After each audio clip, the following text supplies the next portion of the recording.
सुसैम शाम 8 बजे 6 मिनट है। अभी पबनी एक गांव है।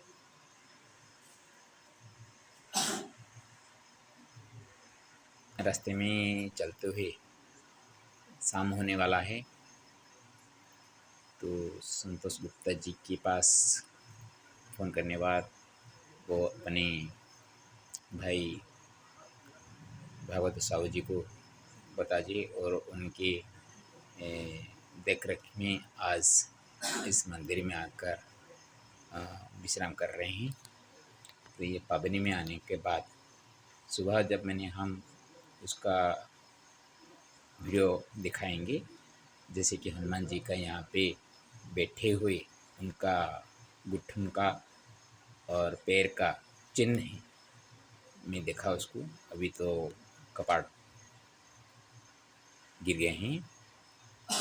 यहाँ पे आने पर ये मंदिर कैसे पहले था और कैसे बना है, एक युवा गोष्ठी उसी को मंदिर को ऐसे बढ़ाया है, तो उसी को दिखाने के लिए हम एक रचना किए हैं, भागवता आत्म प्रसादता। उसको पाठ कर देते हैं और उसका अर्थ करेंगे।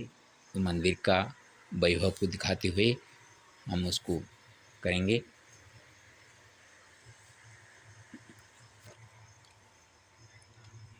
भागवता आत्म प्रसादता।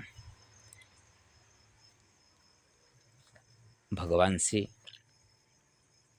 जो आत्म कल्याण होता है, आनंद मिलता है, प्रसादता। प्रसाद का मतलब होता है आशीर्वाद होता है, और प्रसादता मन का आनंद भी होता है। जब आत्म संतोष होता है, रात होने पर कहाँ पे रुकेंगे, ये तो मन में एक दुख आता है और चिंता मन में छा जाती है। तब कहाँ से एक ऐसे माहौल मिल जाए, बच्चे से भी मेरे लिए फैन भी लगा दिए और मच्छर से छुटकारा पाने के लिए भी धूप लगा दिए। इस तरह का माहौल मैंने जून 20, 2021 से घर छोड़ा था।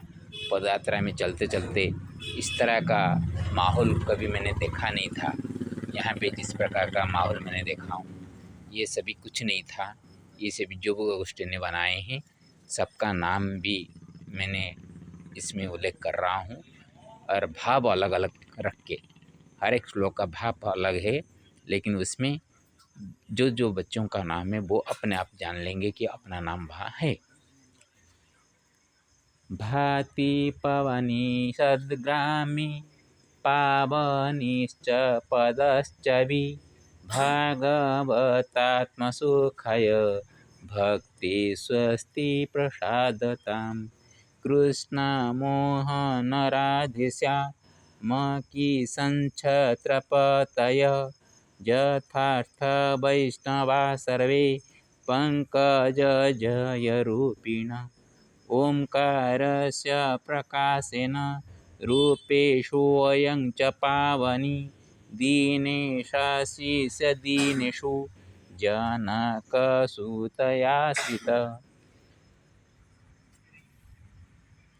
पवनसुतरूपेण भुवनेश्वररूपिण देवी शंस हनुमञ्च स्वात्मदीपेन दीप्यते हेमन्तऋतुभावस्य यथा दृश्ये च लभ्यते हरिनारायणाश्रित्य मनोजवेगवत्तथा नन्दकुमारनिर्देशे नन्दिघोषध्वजे स्थित लोकेशकृतकृपया च दीनेश बद्धनेश्वर झुमझुमाय स्वपदस्थ नूपुरवादनध्वनि सोनात्मनि यथा स्यात् तथैवास्तु स्वरमधुरम् भागवतात्मप्रसादात् हि पवने पावनिश्चिर ग्रामवासी सहयोगात् सौन्दर्यालयमस्ति च पश्यतु पश्यतु बाल युवा गोष्ठीश्च मत्कृतं मनसो ओजसा सर्वं संभवेत् पूर्णकामना। अर्थ करते हैं।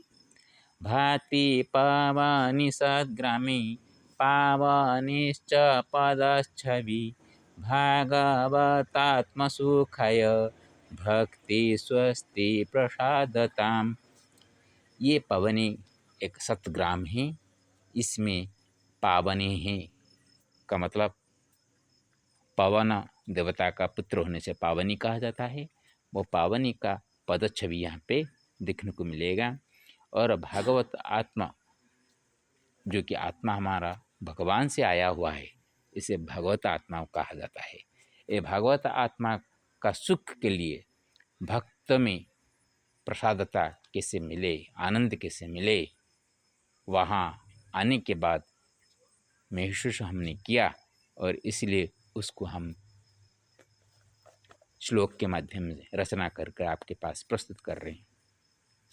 कृष्ण मोहन राधेश्याम की संछत्रपतय यथार्थ वैष्णवा सर्वे पंकज जय रूपिणः।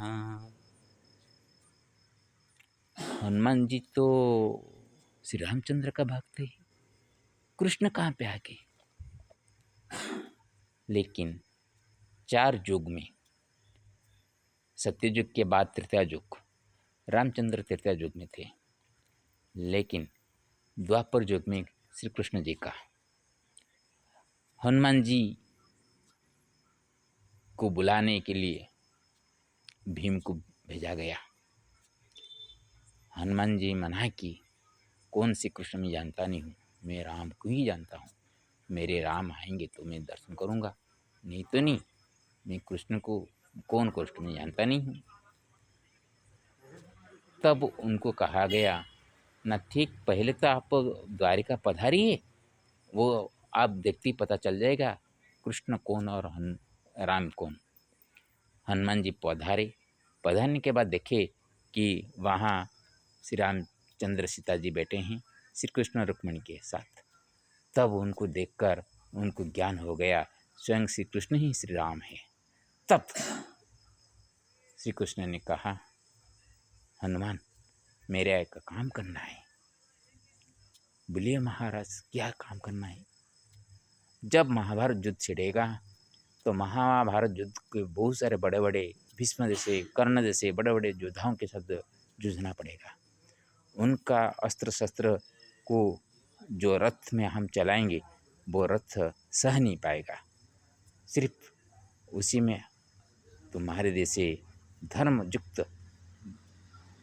योद्धा में तुम बैठोगे, तब जाके वो रथ टिक के रहेगा। तो तब श्री कृष्ण जी के बाद से हनुमान जी ने योद्धा में थे, इसीलिए मैं इस श्लोक में कृष्ण जी को पहले रखा हूँ।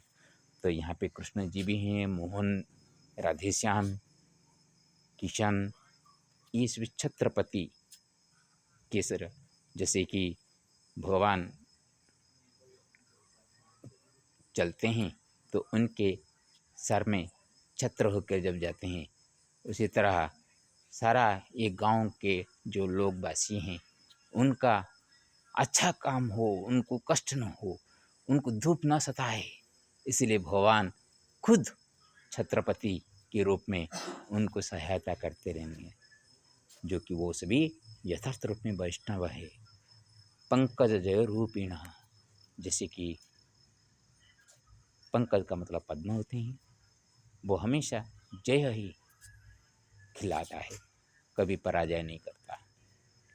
पद्म जी का दर्शन करके कोई जाएगा, और लक्ष्मी जी पद्म को भाती हैं, इसलिए उनको कमला कहा जाता है। तो पद्म जहाँ पे रहेंगे वहाँ जय ही जय होगा। तो पद्मपाद भी कहा जाता है भगवान विष्णु को, पद्म नयन कहा जाता है, पद्म मुख कहा जाता है। तो जहाँ पे पंकज होगा वहाँ जय ही जय है। ओंकारस्य प्रकाशेन रूपेशोऽयं च पावनी दीनेशाशिष्य दीनिषु जनकसुतयाश्रितः। वो हनुमान ऐसे वैसे नहीं है, वो ओंकार का प्रकाश के रूप में है, जो कि रूपों में ईश की तरह दिखाई देते हैं, और वो सूर्य के शिष्य के रूप में और दीन दरिद्रों का भगवान की तरह, और जनक सुता जानकी जी को आश्रय करने वाले हनुमान जी हैं। वो दोनों को मानते हैं, श्री राम और जानकी, ये दोनों उनके लिए पिता माता है। तो जो सीता जी को माता मानते हैं और माता के आश्रित रहते हैं, इसलिए उनका नाम जनक सुतया आश्रिता। पवनसुतरूपिण भुवनेश्वररूपिण देवी संस हनुमंच स्वात्मदीपेन दीप्यते। संदीप अच्छी तरह से प्रकाशित होना, तो पवन के सूत के रूप में उनका नाम तो पावनी है। और भुवनेश्वर, भुवन का ईश्वर जो है शिव शंकर के रूप में, उनका शिव का अंश आने से देवी माँ भगवती के इस शंकर है, उनका अंश होने से हनुमान उनको साक्षात शंकर के रूप में भी माना जाता है। और अपने आत्मा दीप ने चारों ओर प्रकाशित करते रहते हैं, क्योंकि अपना आत्मा में श्री रामचंद्र सीता जी को वो चीर के दिखा दिए थे, जहाँ पे सकल ब्रह्मांड जिनके पालन में पालित होते हैं, उनको जो आत्मा में रखते हैं, तो वो आत्मा क्या ऐसे संदीप नहीं होगा क्या? हेमंत ऋतुभावस्य यथा अदृश्य च लभ्यते हरिनारायणाश्रित्य मनोज वेगवत् तथा। हेमंत ऋतु के बारे में सुबह मैंने एक वीडियो बनाया था हेमंत ऋतु के ऊपर। हेमंत ऋतु में ना ज़्यादा गर्मी होती है ना ज़्यादा ठंडक होते हैं। सभी ऋतुओं का कुछ कुछ लक्षण हमको पता चलता है, लेकिन हेमंत ऋतु का कुछ भी पता नहीं चलता, क्योंकि उसमें ठंडी और गर्मी उभय समान रूप में दिखाई देते हैं। इतना कष्ट देने वाला नहीं होता है इससे का, क्योंकि शरद ऋतु का अंत होता है और शीत ऋतु का आगमन होता है। तो बीच वाला जो 2 महीने का होता है, थोड़ा सा वक्त होते हैं, उसी वक्त पता नहीं चलता, क्योंकि ज़्यादा सर्दी जब हो जाए तब तो शीत हम बोलते हैं। और शरद ऋतु में जो कि आकाश निर्मल रहता है, बारिश छूट जाता है, बारिश छूटने के बाद भी थोड़ा सा जो सूरज का आभा हमारा ऊपर लगता है, तो थोड़ा सा गर्मी हमको लगता है। तो कौन सा ऋतु में किस तरह का लोगों को सताने वाला होता है, लेकिन हेमंत ऋतु लोगों को इतना सताने वाला नहीं होता है, प्राणियों को। इसलिए हेमंत ऋतु का अदृश्य भाव होता है। ये अदृश्य भाव ये जो वगुष्टी के पास है, ये गांव का जो वगुष्टी के पास है, जो भाव से वो कर रहे हैं, उनका अदृश्य आत्मशक्ति से जो कुछ कर रहे हैं, एक मन होकर एक भाव होकर जो कर रहे हैं, उसका जो अदृश्य फल है वो आगे मिलने वाला है। वो उनको अभी पता नहीं चलता, लेकिन बाद में उसका सुफल उनको मिलेगा। सभी भक्ति में रहते हैं, पिता माता जुड़े हुए थे, इसलिए बच्चे भी जुड़े हुए हैं। जो जैसा करते हैं, परिवार को देखकर ही बच्चे परिवर्तन होते हैं, परिवार से ही संस्कार मिलते हैं।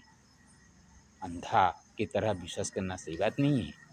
देखिए, इतना एक परिवार को उसको इस तरह बनाना क्या छोटी बात है? हैं? मेरे को वीडियो में दिखाए गए कि 10 साल के पहले कैसे मंदिर था। ये एक प्राचीन मंदिर है।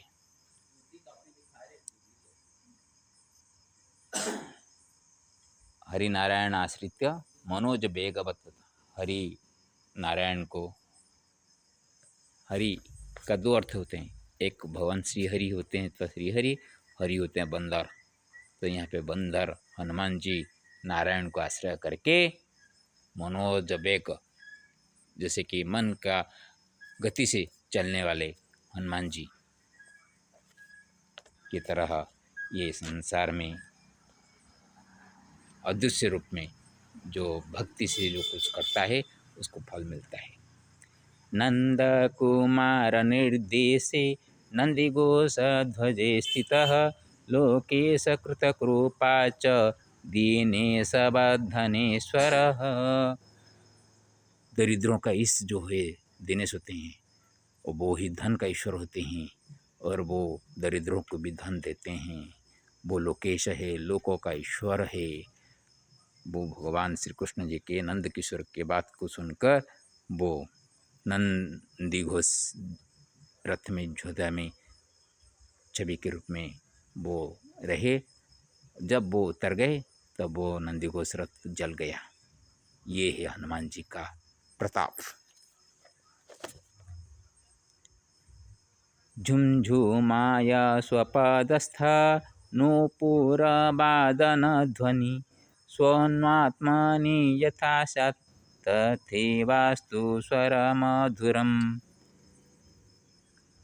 एक युवा गोष्ठी में एक नाम है सोनू। सोनू के आत्मा में जैसे भगवान हनुमान जी का नूपुर झुमझुम शब्द करता है, वो शब्द उसके दिल में हो। एक बच्चा का नाम लिया है, उसका मतलब दूसरे नहीं, एक को उदाहरण की तरफ ले रहा हूँ कि जैसे उसके दिल में झुमझुम हुए ध्वनि से वो इसलिए जुड़ा रहा है भगवान के काम में। जिल के दिल में भगवान का नूपुर का झुनझुन शब्द सुनाई देता है, वो ही भगवान के प्रति आकृष्ट होता है। एक कोई उदाहरण लिया, उसी में तो 30 बच्चे मिले हुए, यहाँ पे 30 युवा गोष्ठी मिले हुए हैं। सभी बच्चे आते हैं, छोटे छोटे बच्चे भी आते हैं काम करने के लिए। 2 ऐसे बच्चे आ रहे हैं जो कि पूजा होने के बाद बड़ों को वो प्रसाद बांटते हैं।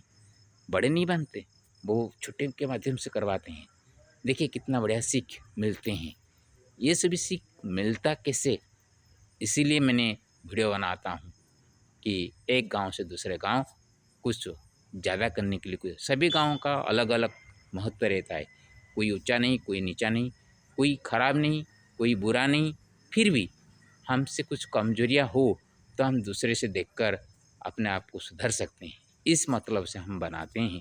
किसी को छोटा दिखाना और किसी को बड़ा दिखाने के लिए नहीं बनाते। भागवतात्म प्रसादादि पवनेर्पावनिश्चिरः ग्रामवासी सहयोगात् सौंदर्यालयमस्ति च।